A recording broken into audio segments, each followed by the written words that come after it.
हाय दोस्तों, मैं हूं आपका दोस्त नरेंद्र और आज की इस वीडियो का टॉपिक है strength of acid and basic solutions. आज हम जानेंगे कि एसिड और बेसिक सॉल्यूशन की स्ट्रेंथ कैसे नापते हैं, पीएच स्केल क्या होता है और ये कैसे काम करता है। So a lot to know, a lot to learn, let's begin this video. चलिए अब कुछ बेसिक्स के बारे में जान लेते हैं। दोस्तों, जितनी भी रिएक्शन हम लैब में कराते हैं उसमें से ज़्यादातर हम एक्वस सॉल्यूशन में कराते हैं। एक्वा सॉल्यूशन जैसा कि आप जानते हैं वाटर का सॉल्यूशन होता है, इसमें प्योर वाटर का इस्तेमाल किया जाता है। अब मान लीजिए एक्वा सॉल्यूशन है, तो सवाल ये उठता है कि एक्वा सॉल्यूशन होता कैसा है। क्या हम एसिड और बेस की स्ट्रेंथ के बारे में बात कर रहे हैं, लेकिन इस वाटर सॉल्यूशन का खुद का क्या स्ट्रेंथ है, ये कैसा है। तो वाटर ना तो एसिडिक होता है ना ही बेसिक होता है, इसका नेचर न्यूट्रल होता है। That's why we use water. और एक और रीज़न जिसकी वजह से वाटर का इस्तेमाल किया जाता है कि वाटर ईजिली और एबेंडेंटली अवेलेबल है। अब मान लीजिए इसमें हम एक एसिड मिला रहे हैं, इस केस में हम HCl ऐड कर रहे हैं।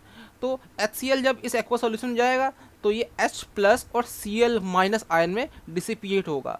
हैंस इस पूरे वाटर सॉल्यूशन में H प्लस आयन का कंटेंट बढ़ जाएगा। लेकिन रुकिए, H प्लस आयन ही केवल रिलीज होते हैं एसिड ऐड करने पे? जी नहीं। अब जब एसिड ऐड होता है तो उसमें जो वाटर होता है वो भी थोड़ा सा आयनाइज हो जाता है, और जब वाटर आयनाइज होगा तो वो H प्लस और OH माइनस आयन रिलीज़ करेगा। लेकिन जो OH माइनस आयन होंगे वो बहुत ही कम संख्या में रिलीज़ होंगे। हैंस किसी भी एसिडिक सॉल्यूशन में खूब सारे हाइड्रोजन आयन होते हैं compare to OH minus ions. अब जिस तरह एक एसिड एक्वा सॉल्यूशन में H प्लस आयन रिलीज करता है, उसी तरह जो बेस होते हैं वो किसी भी एक्वा सॉल्यूशन में OH माइनस आयन रिलीज करते हैं। मान लीजिए ये बीकर है और इसमें एक्वा सॉल्यूशन यानी प्योर वाटर भरा हुआ है। अब इसमें हम ऐड कर रहे हैं एक बेस, इस केस में हम NaOH यानी सोडियम हाइड्रोक्साइड का इस्तेमाल कर रहे हैं। तो जैसे ही ये एक्वा सॉल्यूशन में जाएगा तो ये Na प्लस और OH माइनस आयन रिलीज करेगा, और साथ ही साथ इस ये वाटर को भी थोड़ा बहुत आयनाइज करेगा। पूरा वाटर आयनाइज नहीं होगा, लेकिन थोड़ा बहुत वाटर आयनाइज होके H प्लस और OH माइनस आयन बनाएंगे। लेकिन OH माइनस आयन की संख्या H प्लस आयन से बहुत ज़्यादा होगी। अब इस तरह से हम ये देख सकते हैं कि जब जब भी एसिड ऐड कर रहे हैं तो H प्लस आयन बन रहे हैं, और बेस ऐड कर रहे हैं तो H प्लस आयन बहुत कम बन रहा है, उसकी बजाय OH माइनस आयन बन रहे हैं। अब डिपेंडिंग ऑन कि कितने H प्लस आयन बन रहे हैं, हमने इसको एसिड और बेस की कैटेगरी में बांटा हुआ है। यानी कि अगर कोई सब्सटेंस एक्वा सॉल्यूशन में खूब सारे H प्लस आयन दे तो हम कहेंगे कि वो सब्सटेंस एसिडिक है। वेरेस अगर कोई सब्सटेंस बहुत ही कम H प्लस आयन दे तो हम कहेंगे कि वो एक बेसिक सॉल्यूशन है। अब इस चीज़ को ऑब्जर्व करके एक स्केल बनाया गया है बाय सोरेनसन, और उन्होंने कहा है कि ये एक पीएच स्केल है। पीएच यानी कि H का कंटेंट कितना है उसको नापने का स्केल है। अगर H का कंटेंट ज़्यादा होगा तो हम कहेंगे वो सॉल्यूशन एसिडिक है, और H का कंटेंट कम होगा तो हम कहेंगे वो बेसिक है। चलिए अब जान लेते हैं कि आखिर पीएच स्केल काम कैसे करता है। पीएच स्केल की जो वैल्यू होती है वो 0 to 14 होती है, और जैसे जैसे आप पीएच स्केल में आगे बढ़ेंगे वैसे वैसे जो सब्सटेंस की एसिडिटी कम होती जाएगी। यानी कि जितनी कम वैल्यू उतना ही सब्सटेंस एसिडिक। जिस सब्सटेंस का जो पीएच वैल्यू होगा वो 0 होगा, दैट इज़ हाईली एसिडिक, और जिसका 7 होगा वो न्यूट्रल, और जिसका 14 होगा वो हाईली बेसिक। यानी कि जितना जितना नंबर कम उतना सब्सटेंस एसिडिक, और जो बीच वाली वैल्यू होगी, जिस सब्सटेंस का पीएच वैल्यू 7 होगा वो न्यूट्रल, और इस तरफ जाएंगे तो आपकी बेसिसिटी बढ़ती जाएगी। इस तरफ एसिडिटी घटेगी, इस तरफ बेसिसिटी बढ़ेगी। सो एक डायग्राम है, आप उसको देख लीजिए तो आपको ज़्यादा से समझ में आएगा कि पीएच स्केल कैसे काम करता है। अब यहाँ पर इसके लेफ्ट हैंड साइड में देखिए कि जो पीएच वैल्यू 1 2 3 वाले सब्सटेंस है उनकी जो एसिडिटी है वो काफ़ी ज़्यादा है। 0 की सबसे ज़्यादा, 1 वाले की थोड़ी कम, 2 वाले की थोड़ी कम, 3 वाले की और कम। फिर आते हैं वीक एसिड्स जिनकी पीएच वैल्यू 4 5 और 6 होती है। जो 6 वाली वैल्यू वाला सब्सटेंस होगा उसकी जो एसिडिटी होगी बहुत ही कम होगी।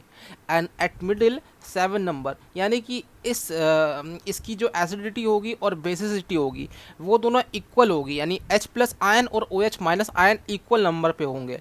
और ऐसा कौन सा सब्सटेंस है? वाटर। वाटर के अलावा भी और सब्सटेंस हो सकते हैं जो न्यूट्रल इन नेचर होंगे। अब जैसे जैसे आप लेफ्ट साइड बढ़ेंगे वैसे वैसे बेसिसिटी बढ़ती जाएगी। यहाँ जिसका 8 है वो थोड़ा कम बेसिक है, 9 वाला थोड़ा ज़्यादा बेसिक है, और जो इसका 14 पीएच वैल्यू है वो हाईली बेसिक है। So this is the pH scale. अब इस पीएच स्केल के आधार पे यहाँ पर कई सारे सब्सटेंस को हमने कैटेगराइज किया है कि वो एसिडिक हैं या फिर बेसिक हैं। यहाँ पर सबकी पीएच वैल्यू लिखी हुई है। तो यहाँ पर लेफ्ट हैंड साइड में ये सारे एसिडिक है, ये वाला जो वाटर है वो बेसिक है, और ये सारे सब्सटेंस बेसिक हैं। और इनमें भी जो ये टॉप बॉटम वाला इसका पीएच वैल्यू 14 है वो हाईली बेसिक है। तो शुरुआत के कुछ स्ट्रॉन्ग एसिड के बारे में जान लेते हैं। Concentrated hydrochloric acid is highly acidic, and then dilute hydrochloric acid it is a little bit lesser basic. फिर उसके बाद और कम एसिडिक सब्सटेंस नीचे आते जाएंगे। इसी तरह हाईली बेसिक सोल्यूशन है सोडियम हाइड्रोक्साइड का। सॉरी, मैंने इधर हमने बेसिक कह दिया था, मुझे इधर कहना चाहिए था। तो sodium hydroxide is highly basic, उससे थोड़ा कम बेसिक होगा dilute sodium hydroxide, and so on. यहाँ पर एक बात याद रखिएगा, जो प्योर वाटर है उसकी पीएच वैल्यू 7 है, यानी प्योर वाटर ना तो एसिडिक है ना ही बेसिक है। अब यहाँ पर मैंने इसकी थोड़ी थ्योरी लिखी हुई है, आप इसको एक बार रीड ऑन कर लीजिए तो आपको बेटर अंडरस्टैंडिंग होगी कि पीएच स्केल कैसे काम करता है। दोस्तों, मैंने एक वीडियो बनाया था इंडिकेटर के ऊपर, जिसमें मैंने समझाया था कि डिफरेंट इंडिकेटर कैसे काम करते हैं। लेकिन वो सारे इंडिकेटर केवल ये बताते हैं कि सब्सटेंस एसिडिक है, बेसिक है या फिर सॉल्ट है। वो ये बिल्कुल नहीं बताते हैं कि सब्सटेंस कितना एसिडिक है, कितना बेसिक है या फिर कितना न्यूट्रल है। इन सब चीज़ों को जानने के लिए हम एक स्पेशल इंडिकेटर का इस्तेमाल करते हैं, जिसे हम कहते हैं universal indicator. Universal indicator litmus paper की तरह ही होता है। इस तरह से लंबी सी स्ट्रिप होती है जिसको हम सोल्यूशन में डिप करके पता करते हैं कि ये सब्सटेंस कितना एसिडिक है या फिर कितना बेसिक है, बेस्ड ऑन इट्स कलर। चलिए जानते हैं कि यूनिवर्सल इंडिकेटर की ज़रूरत हमें पड़ी क्यों। अब यूनिवर्सल इंडिकेटर इसलिए ज़रूरत है हमें ताकि ये पता चले कि सब्सटेंस कितना एसिडिक है या फिर कितना बेसिक है। ये काम कैसे करता है और ये होता क्या है उसके बारे में जान लेते हैं। अब यहाँ पर मैंने ये लिखा है कि व्हाट इज़ यूनिवर्सल इंडिकेटर। तो यूनिवर्सल इंडिकेटर आखिर होता क्या है। यूनिवर्सल इंडिकेटर कई सारे इंडिकेटर का मिक्स होता है जो कि हमें अलग अलग कलर, अलग अलग पीएच स्केल पे देते हैं। मान लीजिए ये सब्सटेंस है और ये हाईली बेसिक है, बहुत ज़्यादा बेसिक है। तो मैंने एक यूनिवर्सल इंडिकेटर लिया और इसको इसमें डिप किया। जब डिप किया तो जो नीचे वाला हिस्सा जो डिप्ड था वो बिल्कुल ब्लैक हो गया, इस तरह से जो लास्ट वाला है 40 नंबर, इस तरह से ब्लैक हो गया। तो हमें पता चल गया कि ये जो कलर है इससे मैच कर रहा है 14 नंबर से, यानी ये सब्सटेंस हाईली बेसिक है। इसी तरह अगर डिप करने पे ये रेड मिले, pure red, then we will say that it is highly acidic. यहाँ पर 0 में रेड होना चाहिए था, डार्क रेड, बुक वालों ने प्रिंट में मिस्टेक कर दी।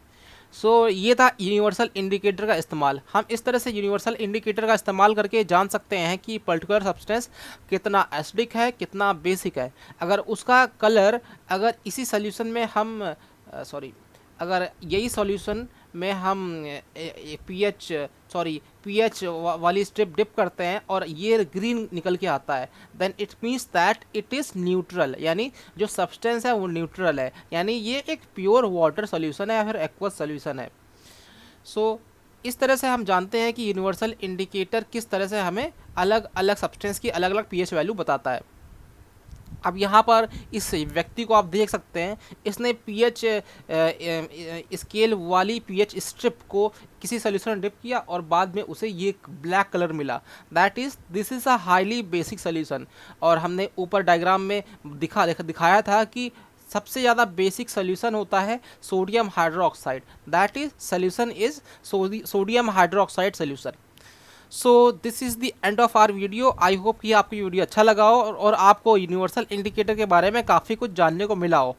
That's all for this video. आपको अगर वीडियो अच्छा लगा हो तो आप हमारे चैनल को सब्सक्राइब कर लीजिए ताकि फ्यूचर में आपको ऐसे वीडियो मिलते रहे। That's all for this video. Thank you so much for watching.